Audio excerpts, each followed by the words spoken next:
I'm Stephen Capasso. This is homework 5, problem 1. It's a case with two random variables, z equals x plus y.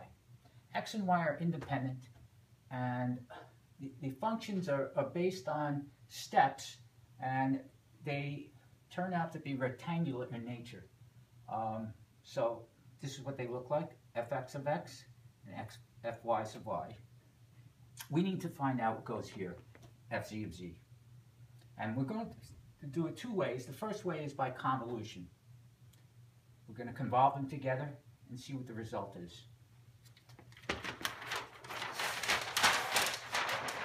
Okay. We're going to start with a general case of convolution where the step functions are basically coincident with time 0 or 0. I'm going to convolve these together. This convolution is in the EL630 Signal Systems and Transforms. I think now it's called DSP1. It's the standard flip, slide, and sum the mutual area technique. And this is good just for notes. It's good for match filter implementation in radar systems. Anyway, so these are the general formulas for the convolution. And one thing we note is that there are 4 key pieces to this integration. And it takes 4 things to get to the final result. I'll give you an example. For instance, we have the first integration here is going to lead to a ramp.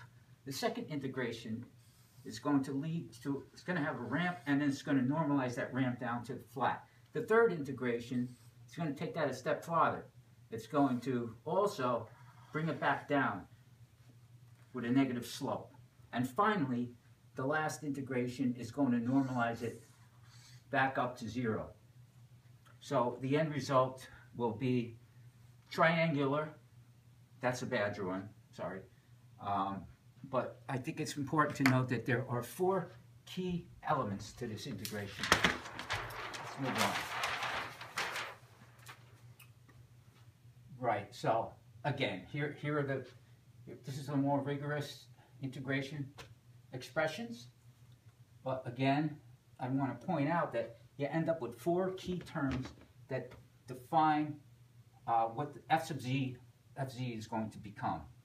It's going to become this. So, like I said, we did a general case where the rectangles were at the origin, and the result is this. Now, in this particular problem, everything is shifted by 1. So the final result is this. And then I wrote an expression for fz of z in step form that includes all the elements.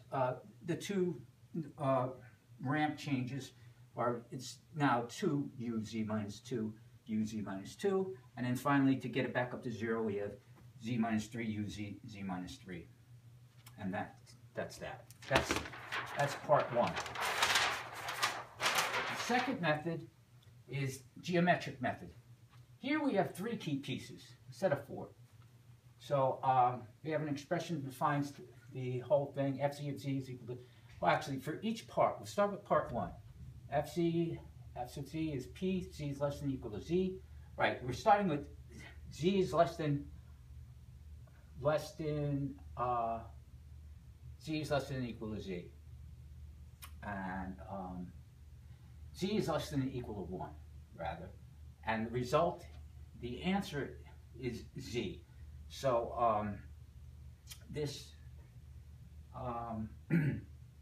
so from z is less than or equal to 1, we have z, and that's our ramp, our initial ramp.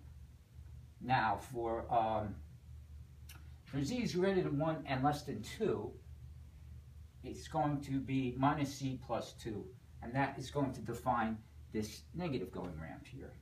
And finally, for the last part, it's going to lead to 0. We're going to have the same result. So again, the geometric method breaks it into 3 distinct ranges, and we have an expression to define each range. Here it is, z minus z plus 2 and 0. That's it.